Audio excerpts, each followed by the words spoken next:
All right. May peace and power elevation be to all you beautiful people out there. This your girl Tiffany coming through live in effect. And so tonight I'm right here on I'm on StreamYard uh live from both Facebook and YouTube. So I'm on my mobile device right now. So that's what I'm doing. I'm doing both of my doing both my videos on a mobile device. And tonight topic I want to talk about what is a susu. So I know many of us have never heard this term. Um, and someone like me, I just got familiar with the term around last year of what a susu is. So a susu is a form of it's a traditional African practice that is a form of group economics. So what I mean by group economics, that means when everybody comes together and pinch in some money, right? So everybody pinch in a certain amount of money in a collection plate, and then what happened is an individual who needs to borrow some money, let's say somebody needs to pay their bills, or need to do anything that is emergency situation, they need it right away. What the community do is they would loan the money to the individuals, but those individuals have to pay that money back in return. So it's a traditional practice. It's a form of group economics. So what I'm gonna do is I'm gonna go on the website, right? I'm on blackvidity.com. So this article came out in December 1st of 2017. All right, so it's about 2 years old. Um, but I think that the article is still relevant to this day. So you don't hear much about people talking about it. So what I'm going to do is I'm going to read the article to you.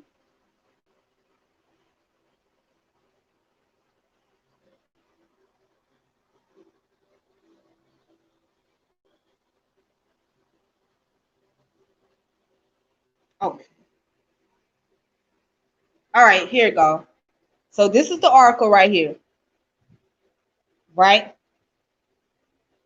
As you guys can see, the title of the article said, "Can pulling money via susus in the black community give us the financial boost we need?"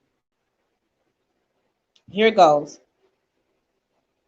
And it says, "None of us have heard of Reverend William Washington Brown or Maggie Lena Walker." And I'm going to point out who those two are once I get done with this article. Brown was an escaped slave, a veteran, a teacher, and a minister who was the first black to charter a bank, sell insurance in America. Walker was a teacher and a social worker, and the first woman in black woman to charter a bank and community development organization in America. Okay, you want to do a live with me? Well, you can come on now, Benny. I tell you what, I'm gonna add you on. Hold on, Benny.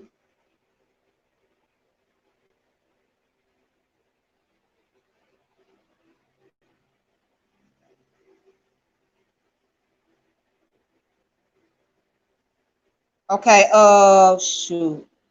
Hold on, you guys. I'm sorry. Okay, Benny, give me one moment, cause hold on. Okay, well, Benny, hold on, cause I'm on my mobile device. So let me see something.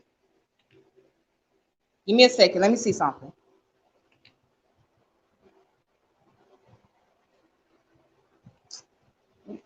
Oops.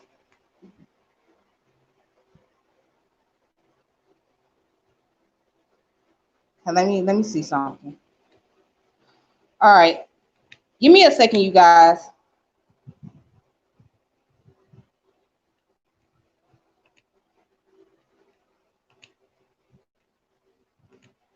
Okay,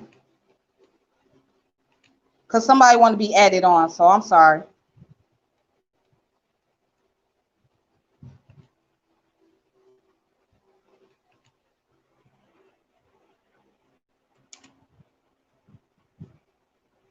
Hmm.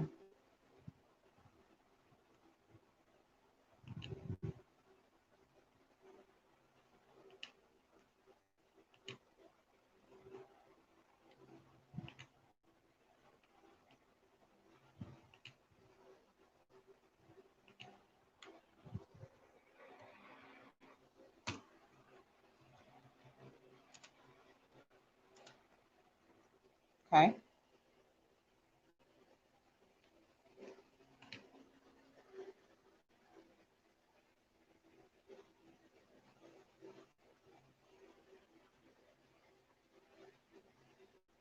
Okay. So sorry, you guys. Somebody said they wanted to be added on, so hopefully they'll get the message. All right. So get back to what I was stating before. Where did I leave off? Brown was an escaped slave and a veteran and a teacher and a minister who was the first black man to charter a bank, right, and sell insurance in America. Walker was a teacher and a social worker and the first woman and black woman to charter a bank and community development organization in America. Both banks began in Richmond, Virginia. Okay, so Richmond is about 71 miles from Charlottesville. Yet in 1895, Brown's insurance became so profitable that it enabled him to buy real estate, gain the 1888 bank charter, and start a boom of black businesses. Walker used Brown and as a model when she started St. Luke penny saving in 1902. Walker said, "Let us put our monies together. Let us have a bank that will take the nickels and turn them into dollars." Her bank, let's see, her bank was oldest continuous African American bank when it closed in 2009. Both Brown and Walker believed in pooling resources and helping black people, saving money, establish good financial habits, and open businesses so they could survive and thrive in America. They both publicly fought of racism and oppression and built up their communities. Between 1888 and 1934, there were 134 black banks. Today, there are 23. Now, again, this article came out in 2017.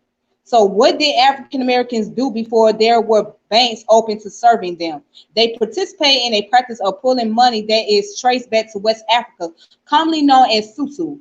Sou Sous are short term, no interest loans among friends. The word is thought to be derived from the Yoruba Isu, or Isesu. Nigeria's Igbo people call it aqua. What is it? Aquawo. I love. I'm not good at pronouncing foreign words, you guys. So forgive me if I'm saying it. I think it's pronounced as a kawo, but it's a practice known throughout the world. Japan, Tanash Moshi, China, Brazil, Panderios, South Africa, Stokeville, or Kenya, UK partner hand, Jamaica and Trinidad partner, Guyana box hand, Dominican Republic, uh, Society, Haiti, Ming, Nepal, Dihikuti, Somalia, Hagba, or Ayutu, and Philippines, Puluwagan, and throughout Latin America, Tanda. All right, so let's start right there. So oops.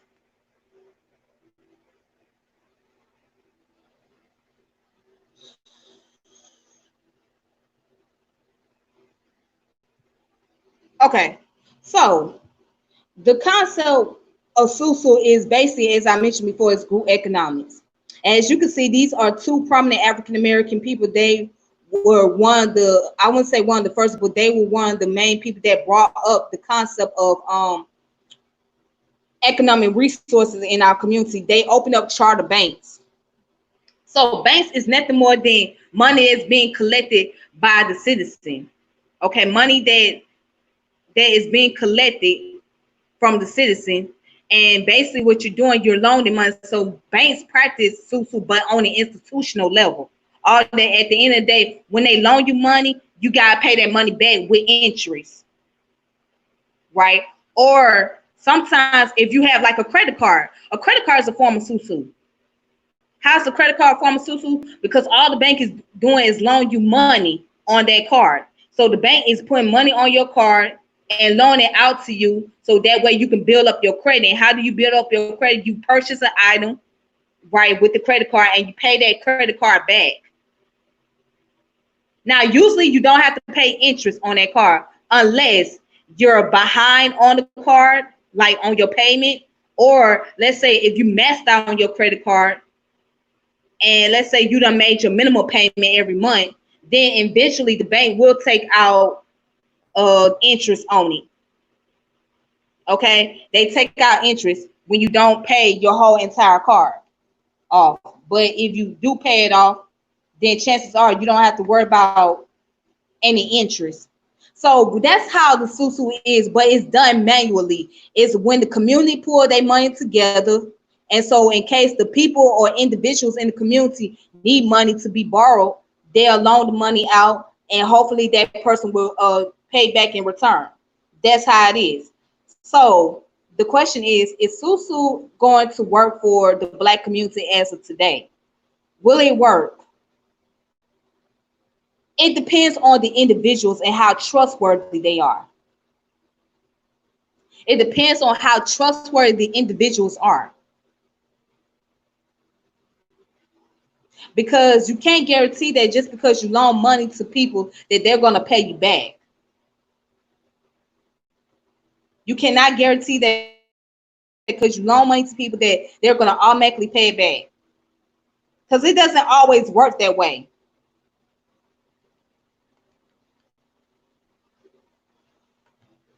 It doesn't always work out to be that way. Some people don't want to pay it back. Some people will just take the money and run away with it.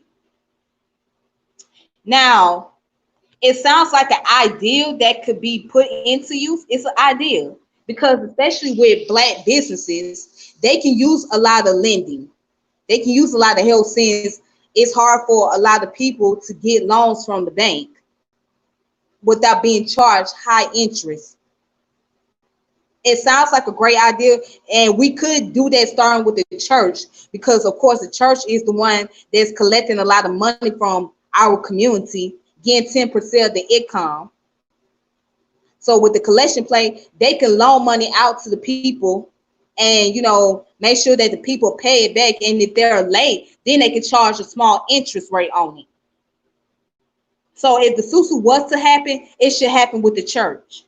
Because again, that's where most of the money come from. So let me go back and read this article.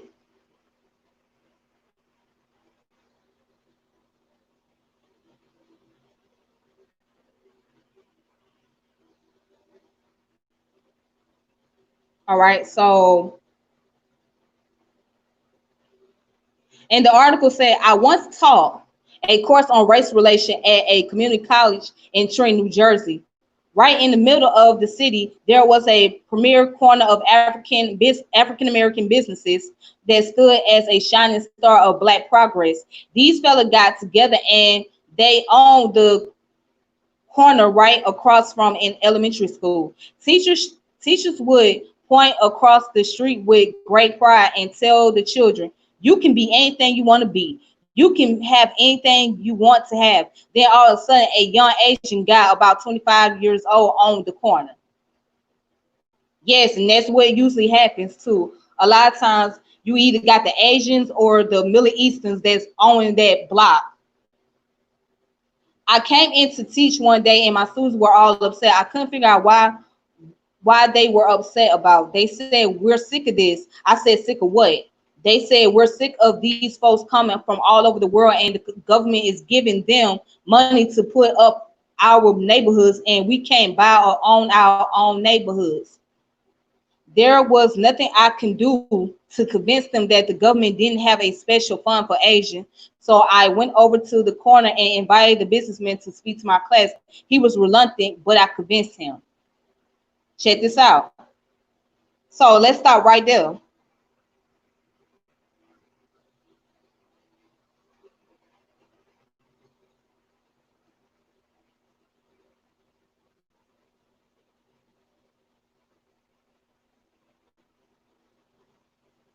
So let's start right there. That's very so true, because I've noticed that, like in the areas where there's black businesses out here in Atlanta, the Asian own that whole entire block. So you got black, you can have a black restaurant, you can have a barbershop, you can have a hair salon, a nail salon there. All right, you can even have a vegan restaurant or a smoothie, but that whole area is ran by somebody that's Asian, because they own the buildings, they own that little plaza area, but you just only leasing. So at the end of the day, when people talk about our community and stuff, technically speaking, we don't have our own community. And the reason why we don't have our own community, because we don't own anything. Majority of the time, we don't own anything. We're renting out properties. I mean, we're renting properties. We're renting space just to conduct business. So all we doing is operating business in the area, but we not actually own it. And let's say if you still own it, guess what? You don't. Let's say you do own the business. You still don't really own the business, technically speaking.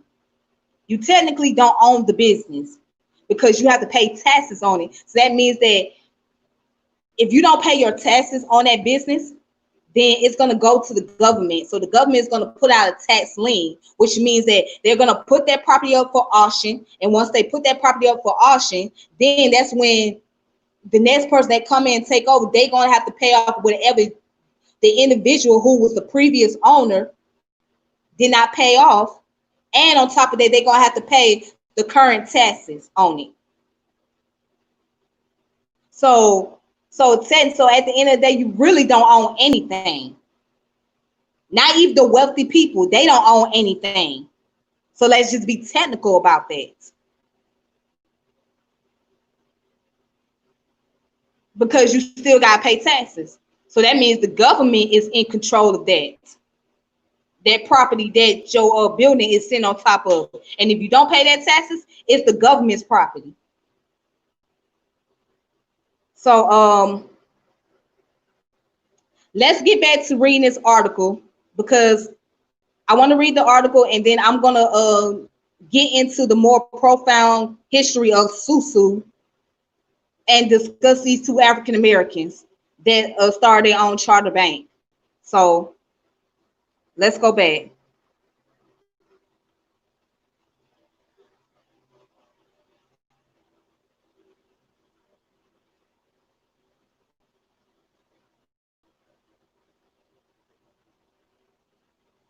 Okay. So he told the class he decided at the age 16 he wanted to come to America for greater opportunity. He worked and saved his money for a one-way ticket. He flew to New Jersey and found other people from his country. He found other people from his country and asked if he could live with them for a while. For 6 months, he slept on their floor. He got a little job. He took half of the money he made each week and sent it back to his family. He saved as much as the rest as possible. He owned only one pair of black pants, 2 white shirts, and 1 pair of shoes, underwear, and a few other necessities. He worked, slept on the floor, worked, and saved his money. Then he decided he wanted to buy a business which required $30,000. So he joined a meeting At this point, I interrupted to ask what type of meeting. He described a money pool group of people from his home country. So the author of this article, right, had he was a teacher at one point in time. So he wanted to explain to his students how wise that the foreigners can come into another country and take over the resources, and they're not able to buy up their own neighborhood. So he's basically talking about his experience of having a foreigner speak to the class about property ownership and group economics, etc. And it says every month they would each bring $2,000 and put it in a pot. There were 15 people, so each month the pot was $30,000, and someone would take the pot. Every month for 15 months, the group financed a $30,000 acquisition. One guy brought a cleaners, another bought a gas station. When it was his turn, he bought the corner. My students were amazed into silence until one woman raised her hand to ask how they knew that the person who took the pot would come back the next month. At first, the young man didn't even understand the question. The honor system was just part of his culture. Money pooling was once, money pooling once was a strong part of African American culture too. Some of us know the many reasons the practice was all but forgotten. Excuse me.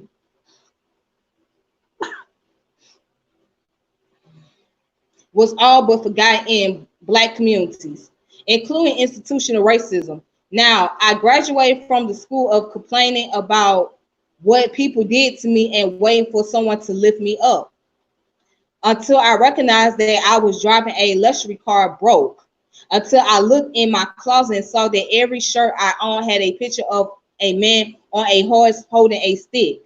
This was a man playing a game that I would never play and didn't even understand. I realized that if I took that man off my shirt, each would cost $40 less. Now, let me stop right there.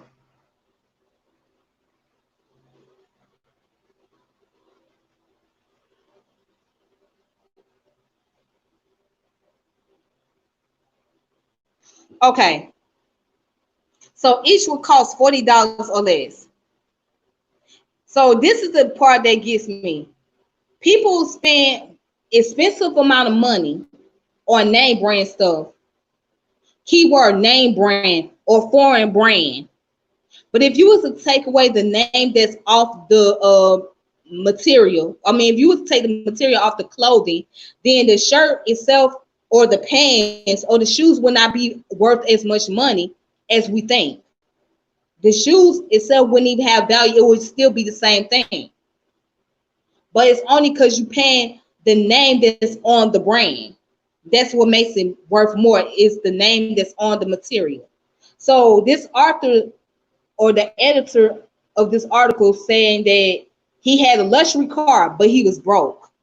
So what he's getting at is that as African Americans, as a people, but in particularly us, we tend to put our money into more materialism things and things that is way more above our expenses, things that we cannot really afford. Instead of putting things into prioritizing and making sure that we have a stable income that will generate within our community. So we get into the concept of buying all this material stuff, but what type of investment is it going to do? What are you going to get in return? What type of investment you get in return? Nothing. So people buy jewelries, but that jewelry eventually going to lose its value because you can't get no investment in return for that jewelry. Of course, you could pawn it if you want to. You could pawn it, but you may not be able to get a lot of money back. You may not get the amount that you thought was worth.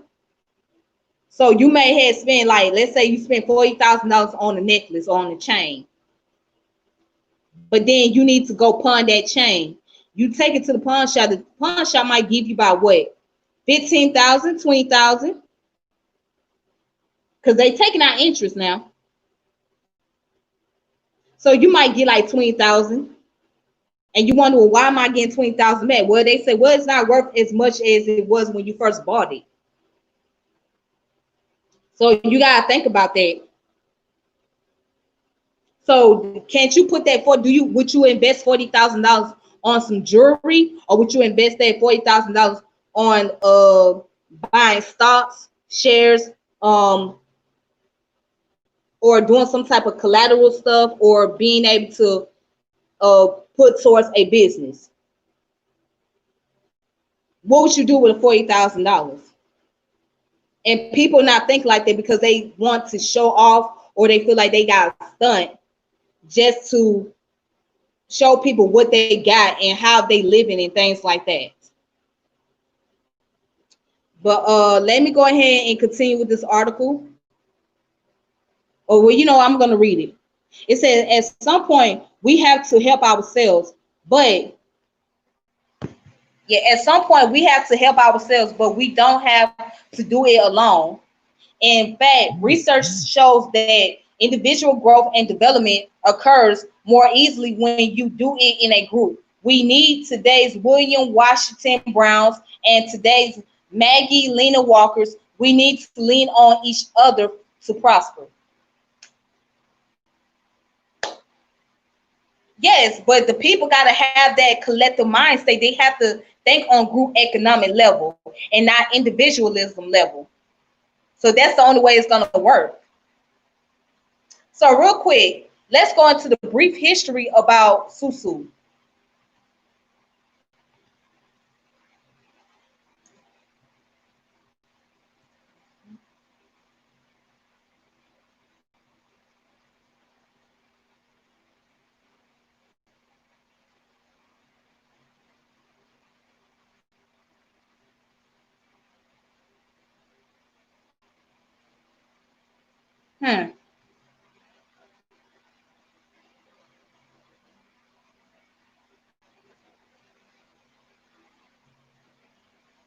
Okay.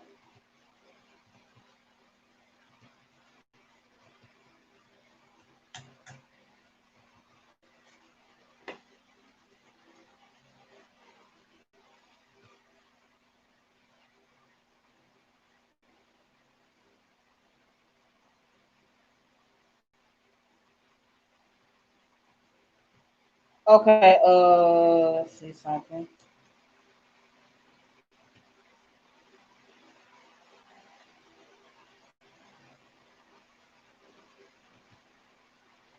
Okay, there we go, right here. All right, so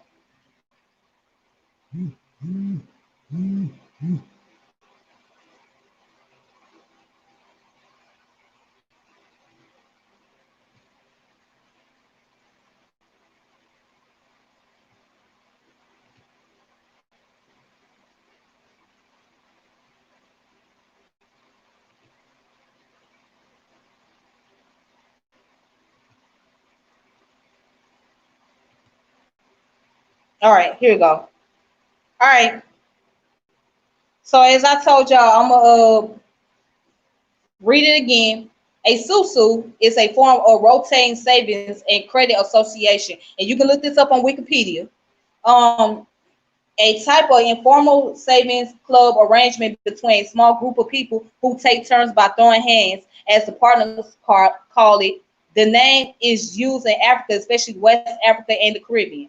The basic principle is that each member of the group makes a standard contribution to a common fund once per time period. Then each period, the total contribution are dispersed to a single member of the group. The recipient changes each period in a rotation fashion such that all the members of the group are individually recipients. Hey, Ngozi. Hey. All right. So yes, that's what it is. Just basically, you go around, you pass the money, you giving a collection plate. That's all it is, as I mentioned. But again, the reason why I say you can't trust a lot of people because you got people that are con artists and they are scammers, and they're not guaranteed to do what they say. So you got some people that's going to tell you, hey, let's put in a collection plate, right? But they taking that money home and they're not giving anything back to the community. So that's another reason why people don't trust, because either people are not going to pay it back, or the person that's doing the collection plate is taking the money from the people and not doing what they have promised, or to they not fulfilling their promise. They're not fulfilling their obligations. So that's basically that which makes people decide, you know what, I don't think this Sou Sou thing is going to work for me. I don't think that group economics is going to work, because people are all going to be for themselves. So you have to understand that argument too.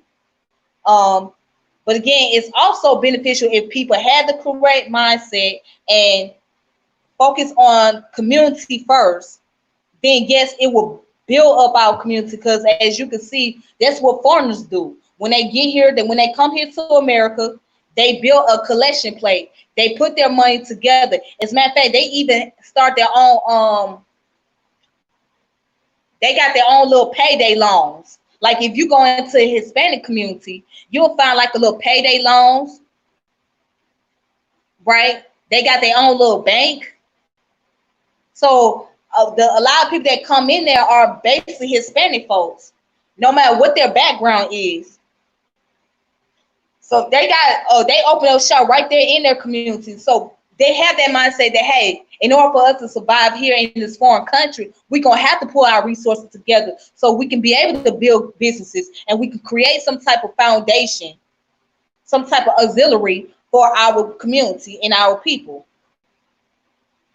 So it's not just so much of the fact that we don't have wealth, because that's one of the key factors. We don't have wealth in our community. But another key factor is we put our money into things that is not needed or it's not necessary. We focus more on our wants than our needs. And that's what we're doing. So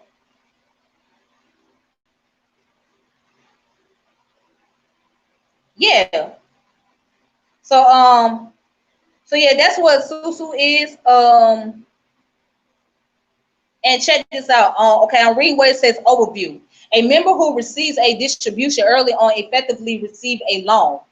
They collect a large sum of money early and repay as they make contribution going forward. A member who received a distribution towards the end of a rotation has effectively been saving their contribution leading up to the dispersal. So now, I'm gonna give you an example. Have you guys heard of what's the name of it? It's called Earn App. Okay, Earn App is just like Sou Sou. So basically what happened is you can borrow money from that app, right? So it's a collection of people that's rotating and it's putting their money together on that app. So when you start paying that money back, or when you start borrowing that money, then it's going to ask you what you like to tip, or that's going to tell you, or they're going to, well, here's the thing, you got to tip anyways, but there's a certain amount that you're going to tip. So that certain amount that you're going to tip is going to be forward to another individual, and then another individual that tips a certain amount is going to, their money going to be forward to another person. So yeah, that's like a form of Sou Sou, basically, but it's Sou Sou dealing with technology. That's all it is. But yeah, traditionally the arrangement is conducted in cash and without any interest charge. The organizer of Sou Sou may be compensated for their efforts as a courtesy. Since a Sou Sou is not a written or legal contract, a Sou Sou is not written or a legal contract. See, that's the con. That's the con. It is not written or it's not legal. It's not documented. So if you loan some money to somebody and they don't pay it back, you can't take them to court. You can't take them to court unless you have it document, unless you got the documentation proving that this person made a promise that they're going to pay back. Because that's all a contract is. It's an agreement. It's a promise. It's an oath. That's all it is. So when you make that promise to pay it back, to pay back a certain amount and you don't fulfill that obligation, then you'll get sued for that. But in this case, if you're doing it as a collective and there's no legal obligation, there's no written documentation, then that person can get away. It's a leverage. It's a leverage to get away with taking people's money. And that's it. And so it's like, it's nothing you can really do if that happens. So that's the con. It relies on personal trust to discourage was it malfeasance. For this reason, it is more likely that the participants are members of the same community and know each other. But here's the part, even if you know somebody, just because you know a person doesn't mean they always trustworthy either. See, the ones that you usually know is the ones that usually do the dirty work against you. It's usually the ones that take advantage of you because they know who you are. They know what you're going to do. 9 times out of 10, they're going to predict what you're going to do. And it gives them an opportunity to take advantage. So usually it's the people that you know that's doing it. And what's the most common individuals that do it? They'll do these type of things. Do they little con artist work and you give them something, they don't pay back in return? Your family.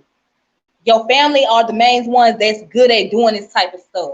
We got family members who we don't let them borrow $20. We don't let them borrow $10, and they say, "Hey, I'm gonna pay you back," and they don't pay you back. They don't give you nothing back. You don't hear nothing from them. And next time you see them again, then they come up with an excuse why they couldn't pay you back, or they act like you was wrong and they forgot. Yeah.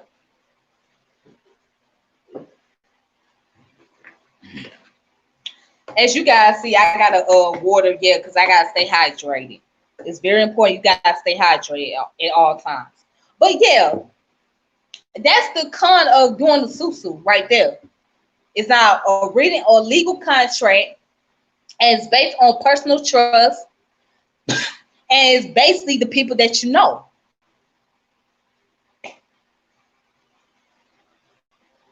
Right? So let's see what else I wanted to talk about. Okay, so let's talk about these two individuals. Um,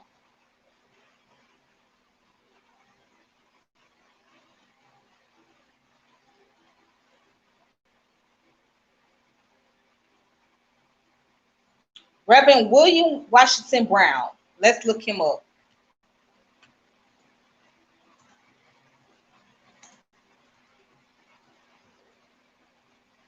All right. So, okay. Let's.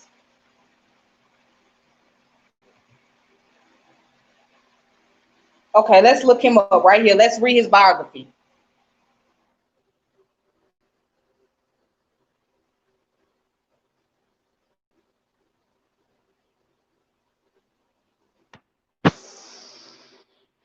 Now you see that. So I'm on encyclopediavirginia.org.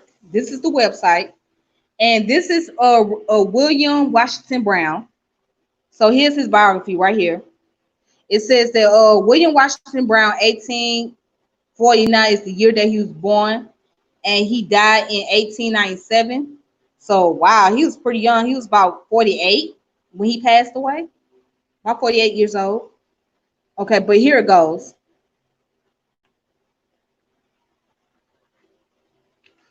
Okay, William Washington Brown was a slave, a Union soldier during the American Civil War, 1861 to 1865, a teacher, a Methodist minister, and the founder of Richmond's Grand Fountain of the United Order of True Reformers, an African American fraternal organization. As a leader of the True Reformers, Brown strived to help members live productive lives without depending upon the white community.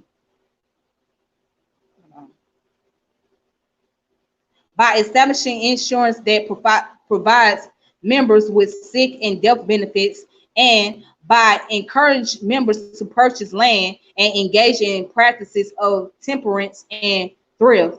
Brown believed that blacks in the post-Civil War South could thrive. Brown's enterprising mind helped lead the true reformers in creating and organizing a bank which became the nation's first charter black financial institution and a model that others, such as Maggie Lena Walker, would follow. Brown died in 1897, and the true reformer initially continued to prosper, but the order collapsed in the wake of scandalous failure of its banks in 1910. So he founded a true reformer, which is the fraternal organization, right? And those organizations came together and they founded a bank. So they founded the bank in Virginia, and that in itself helps the community. But again, what happened? You got some irresponsible individuals that didn't keep up with it once after he passed, so everything eventually fell apart. And of course, dealing with that time period, we talking about 1910, that was a whole lot of racial tensions going on. So imagine what they was going against. They were dealing with wealthy white people, right? They was going to do whatever they can to get them out the way. So you had a group of people that had issue trusting amongst each other, and they were going against the white supremacy.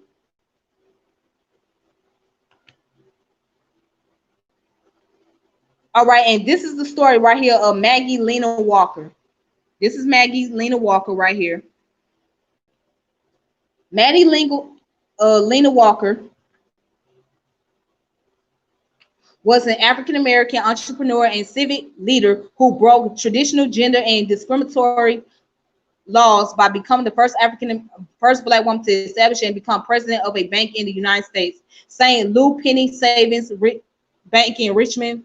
As of 2010, when it was known as Consolidated Bank and Trust Bank, it was the oldest continually African American operated bank in the United States. In her role as Grand Secretary of the Independent Order of St. Louis, Walker also was indispensable in organizing a variety of enterprises that advanced the African American community while expanding the public role of women. Although, as an African American woman in post Civil War South, she faced social, economic, and political barriers in her life business ventures.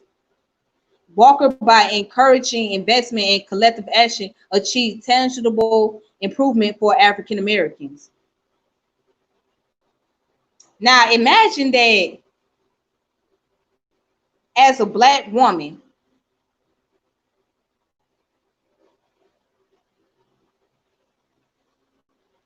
as a black woman, imagine being able to open up a business, a bank at that. That was not very common. That was not very common, and she was happened to be one of the first to do it. Dealing with the discrimination of women, because see, feminism wasn't very popular back then, okay? And the concept of womanism wasn't very popular back then either. Racism, white supremacy was all-time high. But she was fortunate enough to open up a bank as a black woman.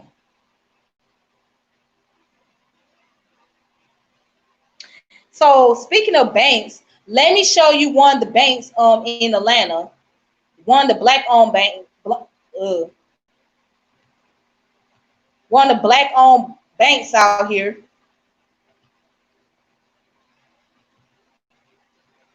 All right. Oh shit.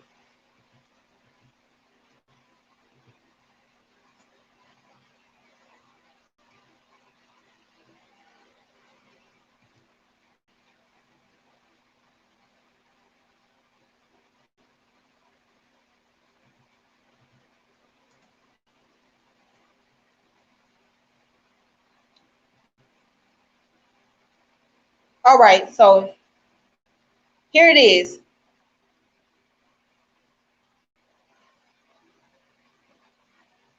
All right, so I'm gonna read you the history about Citizen Trust Bank, which is located in Atlanta, Georgia. It's like it's probably like four of them, I believe. It could be more than that. But anyways, I'm on GeorgiaEncyclopedia.org. All right. So on August 16th of 1921, Citizens Trust Bank opened on Auburn Avenue in Atlanta. Its founder, African American businessman Herman Perry or Heman Perry, served as the first chairman of the board, and Henry C. Dugas was Citizens Trust First Bank, and First Bank. Henry C. Dugas was Citizens Trust first president. Sorry. An instance of discrimination inspired the creation of the bank. Perry attempted to be fitted for a pair of socks at a white-owned store and was refused, so that black businessmen could own and operate businesses independently of white-owned financial institutions. Perry and four other partners, collectively known as the Fur, the was it the Fairbanks Five, formed Citizens Trust Bank. So now, 1921, Auburn Avenue, right? That area was known as the Black Wall Street of Atlanta. All right. So because they were getting businesses refused by whites, they say, hey, well, we're going to have to start something for ourselves. Let's just start opening up a bank around here. Let's start putting up businesses over here because these white folks ain't giving us nothing. They ain't letting us come up in there and purchase items. One little simple item such as socks. So we might as well go ahead and get started, man. They on some other stuff. We ain't got time for it. We ain't even finna go there. We ain't finna go tip for tap with them. So that's what they did. This is why they started the Citizen Trust Bank.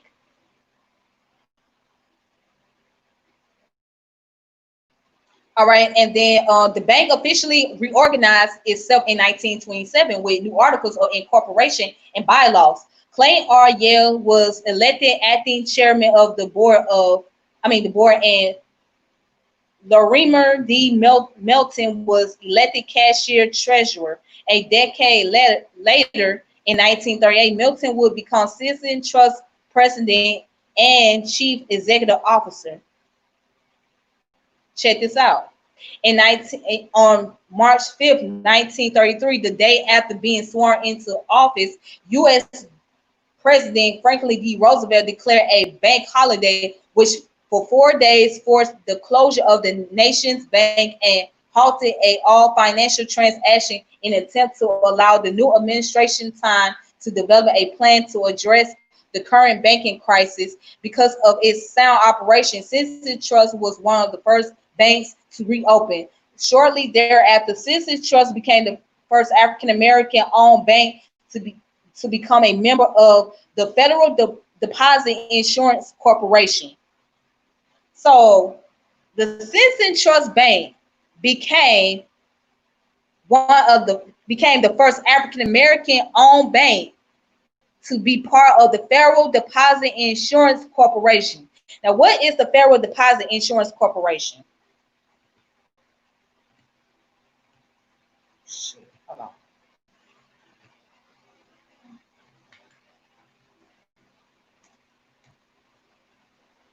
What is that? Let's look that up real brief. Okay, it's known as the FDIC.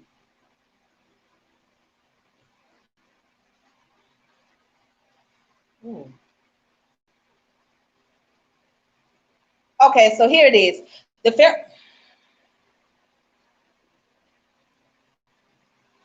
Federal Deposit Insurance Corporation, FDIC, is an independent agency created by the Congress to maintain stability and public confidence in the nation's financial system. The FDIC ensures deposit, examines, and supervises financial institutions for safety, soundness, and consumer protection, make large and complex financial institutions resolvable, and manage receivership. So it protects the it secures the financial system of the banks. in America. That's all it is. So pretty much all the banks go under the concept of FDIC because they're under that type of security. So it keeps the in order to keep the system running, their financial system going, they're under the protection by the federal government, right? So they're protected and their information is they have trust in the government that we won't lose our money value, we won't lose our financial system here or there, so we're covered. So basically that's what it is. So the FDIC is basically to keep the banks covered and keep them in operation. That's all it is. It's a security. So yeah, going back to that, in 1948, Citizens Trust became the first African American owned bank to join the Federal Reserve Bank. Let me read that again. In 1948, Citizens Trust became the first African American owned bank to join the Federal Reserve Bank. That's interesting. In 1950s, Citizens Trust began investing in the development of housing subdivisions throughout Southwest Atlanta, creating neighborhoods that will become some of the most affluent residential areas for African Americans in the country. After the development of the Hunter Road project, using a special program of the Federal Housing Administration, the bank developed the Mosley Park subdivision, for which white banks would not provide mortgages. In addition, Citizen Trust provide financing of the Morris Brown subdivision and the Bankhead and Hightower communities. The bank was also instrumental in providing financing for African American purchasing home in white communities. During this time, Citizen Trust opened its first branch office, the West Side branch. Now, if anybody know about the Citizens Trust Bank on the West Side, that's on MLK.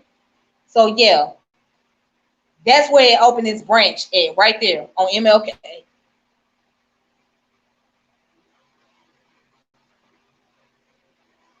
Yep, and then I'm not gonna go any further, so I'm gonna stop at this last paragraph. In the mid-1960s, Milton and his management team recognized the need for a new headquarters and planned a new facility at 75 Piedmont Avenue. At the completion of the building, Milton retired. He had been an original employee of Citizen Trust during the Perry years and had guided the bank through the Great Depression, World War II. Now, this bank does survive Great Depression, World War II, and racial segregation. Citizens Trust had gone from approximately $300,000 in total assets at the beginning of his tenure to more than $26 million at the time he retired. In 1971, Charles Reynolds, the bank's executive vice president, succeeded Milton as president, and I. Owen Funderburg, president and CEO of Gateway National Bank in St. Louis, Missouri, became CEO and president in 1975. So, and to this day,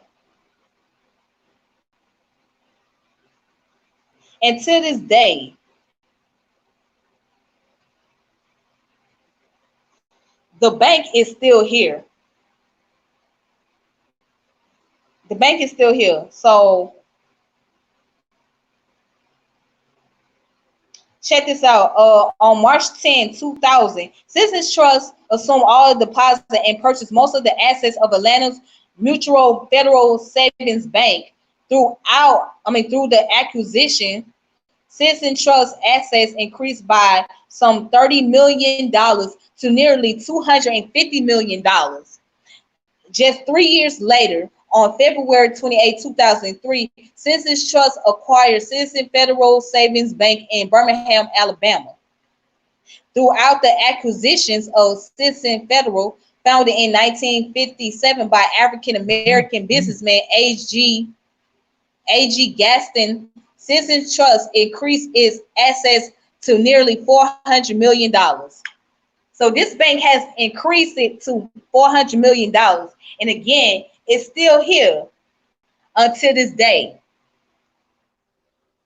This bank is still here until this day. And it's located at 3 locations, right? It's one in Piedmont area, one in East Point, one on MLK. So this bank has been around for a long time. And it's amazing that they survived the Great Depression and World War II and segregation. Because during the time, most black businesses did not survive that, but this happened to be one of the black businesses that did.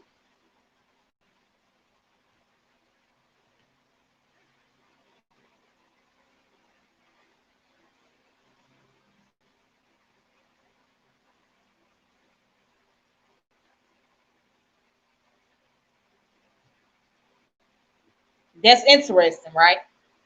So, and what these guys did to last long enough, they were very strategic. It's all about being strategic. And it's all about being able to put your head together. And it's not easy. Nobody said that, hey, everything's going to last forever, because nothing lasts forever. But you can make it last while you're here. And so that's what these guys did. The founder of this bank, Citizen Trust, they did whatever they could to be able to keep it around in the African American communities. And to this day, they are still in the African American community.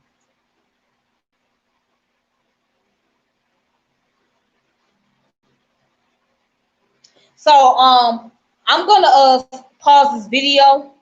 Well, I'm gonna stop here because there is more information that I want to share. So I want to yeah, I'm gonna share more information about these African American banks. Um, maybe sometime tomorrow, hopefully.